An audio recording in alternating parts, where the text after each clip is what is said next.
everyone, and welcome back to the Cabral Concept. I'm Stephen Cabral, board-certified naturopathic doctor, and I'm looking forward today to sharing with you all of the risks and benefits of drinking caffeine.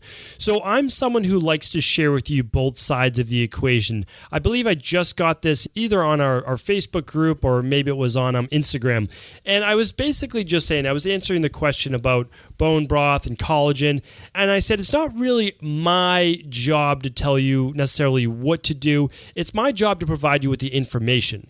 And then once you have that information from an unbiased source, you can say, okay, this seems to make sense for me. This seems to be the right fit in my life right now. And then you can decide what's best for you. So if you're a big coffee drinker, big tea drinker, or you eat a lot of chocolate or whatever it might be, I'm going to share with you right now all the different benefits and the potential risks to actually consuming that caffeine. And you might want to think about cutting back. Okay?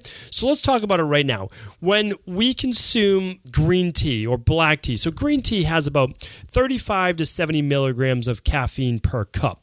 To put this in perspective, the upper limit that most people should stay with is 300 milligrams or below. Now, that's just from a healthy human who doesn't have any real health risks, because I'm going to go into those in a moment. But for a lot of people, that's way too much caffeine. Even just one cup or even some dark chocolate is too much caffeine for some people. But again, we'll get into that in a moment. So green tea, about 35 to 70 milligrams of caffeine. Oolong tea, 50 to 75.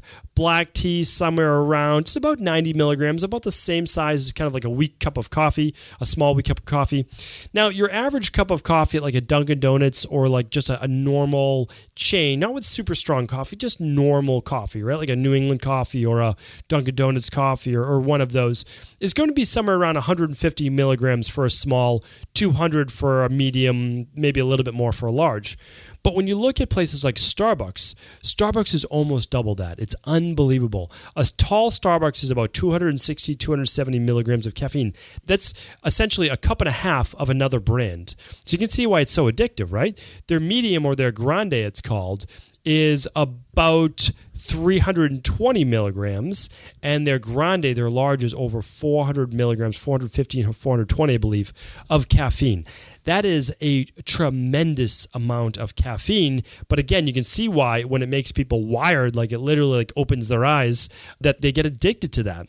So now when you're looking at chocolate, you're looking at a very, very small amount. But of course, that really matters on how much chocolate you're eating. So like 1 ounce of chocolate is going to be 12 milligrams. But, you know, most people are probably eating 3, 4 plus ounces of chocolate. So believe it or not, you can get about a half a cup of coffee just in 4 ounces, like a small serving of chocolate as well. So you do want to look at that. But those are the main areas that people are really getting their caffeine fix from. So I should say that they're also getting it from soda, and soda is again going to be around the same cup of, or same size as a small cup of coffee. And it could be much more, like an energy drink. So I don't want to go down the rabbit hole, but an energy drink like 5-Hour Energy would be about 200 milligrams of caffeine. And again, that's about a cup and a half of a regular coffee. And this, around the same for a Red Bull as well. So that's how we get our caffeine. So now I want to give you the unbiased look at that. There's some actual noted benefits of drinking coffee specifically. So there's no noted benefits of drinking Red Bull or drinking an energy drink, like none whatsoever. There are benefits to dark chocolate and there are benefits to green tea and black tea. Okay, so let's kind of lump those together a little bit with coffee. So that it shows there's a possible heart disease and stroke risk reduction for people who are consuming coffee at a moderate level on a daily basis. Okay, the second benefit can be a lowering of type 2 diabetes. This is seen a couple times actually. I'll show you this benefit though. So it's interesting because they show and they track, this is over 125,000 people who are in this study. So all of this information is taken right off Harvard's EDU webpage. So this is a pretty reliable source. So the interesting thing was they tracked all of these people who consumed quite a bit of coffee on a daily basis. And they tracked it for 18 years and they found that there was a reduction in type 2 diabetes. But the interesting part was that decaffeinated coffee also seem to be beneficial. So to me, that shows that it's not necessarily the caffeine, but probably other compounds within the coffee and potentially the antioxidants, because coffee does contain quite a number of antioxidants. So I thought that was pretty interesting because antioxidants obviously cut down on free radical damage, and that could potentially help, well, not only the liver itself, pancreas, but also the cell receptors inside the cell. So I found that very interesting as well, that it may not just be the caffeine. So Caffeinated coffee, in this case, has been shown to help with gallstones. So a lot of people who might be at risk for gallstones, this could be something very beneficial as well, but so can be cutting back on a lot of those foods cooked in oil and processed foods as well. And a fourth one would be actually a lower risk of developing Parkinson's disease. So this was quite a large study as well. It was over 6,000 men and women. It lasted over 22 years. That's enough time for me. I think that's a pretty valid study. So the interesting thing with this one was that, remember, the coffee has to be started to be consumed, or caffeine, before you actually get Parkinson's. Like, that's part of it. So if you have Parkinson's now, maybe a cup of coffee might help neurologically, and I'll speak about those benefits just in a moment. But certainly the benefit came starting before. Now, there's a lot of research, too, that does show that it helps with reaction time. It helps with athletic performance. So I'd like to lump that in as well. I think that is important. It certainly helps with, I believe, cognition, so better retention, or I shouldn't say retention, but actual like test taking that's been shown. It's also, again, help with sports performance. Now, what I can say is a benefit, because it can go either way, is with black coffee for weight loss. It can be beneficial before that workout, getting you revved up, more energy, burning more body fat. But at the same time, it can raise cortisol levels, which I'm about to talk about next, and that can actually make you gain weight as well. So again, it can help with insulin, it can help with body fat burning, can help with that thermogenic effect, but at the same time, it can also raise cortisol and cause weight gain. So we have some benefits. There's certainly some benefits, and I'm not going to deny that as well. Let's talk about a few of the risks, though, because again, there are some risks, and we should, talk about those. Now, the interesting thing about the risks, they're all pretty much the same. So I'm going to read the list, and then I'm going to talk about why they're pretty much all the same. So the risks are insomnia, nervousness, restlessness, irritability, mood changes, headaches, anxiety, faster irregular heart rate, muscle tremors, spasms. And then the last one that doesn't go exactly with it would be GI-based problems. So let's chat about those. Why are all these basically restlessness, nervousness, all these things? Well, the reason is because caffeine spikes that fight or flight based response. It gets the hormones norepinephrine or adrenaline pumping. It gets cortisol pumping. It gets aldosterone pumping through your body as well. All of these things are not only going to constrict the arteries, they're going to allow for that little bit of higher blood pressure. So that part of it's not great. And it's going to basically, again, put you in that fight or flight. The problem is when you're pushed in that fight or flight, you're in what's called the sympathetic nervous system dominance. That is not great for overall mood. It's also not great for overall hormones, meaning testosterone, DHEA, because too much of the hormone pathway gets switched over to cortisol. So not really great for building up your body, meaning like muscle, tissue, brain, all of those things that need to be more in the parasympathetic as we start to rebuild and rejuvenate our body. So that's why I'm saying if you are going to drink caffeine, certainly know your upper limit. You don't want to have any anxiety. You don't want to feel wired when you drink it. That's not a benefit.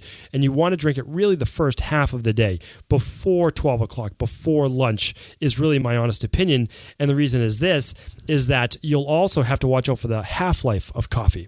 Now, you can do genetic testing. You can actually see if you're a fast oxidizer or slow oxidizer of coffee, which means you process it quickly and then it's out of your body. Or some people, it's at least a 6-hour half-life, which means if you have a cup at, let's just say it's at 1 o'clock right after your lunch, which can help with digestion because of that heat, it might be in your system till 7 o'clock, 8 o'clock, or longer at night, and that can absolutely cause insomnia. So again, know yourself. If you have any of these issues like anxiety, headaches, muscle tremors, the irregular heart rate, the irritability, the restlessness, the nervousness, the insomnia, any of those sleep-based issues, I would honestly recommend trying to wean off coffee. Go with an organic water-processed, Swiss water-processed decaf for right now, or just cut back to that half calf, half regular of actual coffee, or start to cut back and use a little bit more green tea, which is much less spiking of the sympathetic nervous system because it has L-theanine, it has other things like theobromine that are going to allow for that less of a spike and a little bit more of a gradual improvement in that cognition and the overall alertness.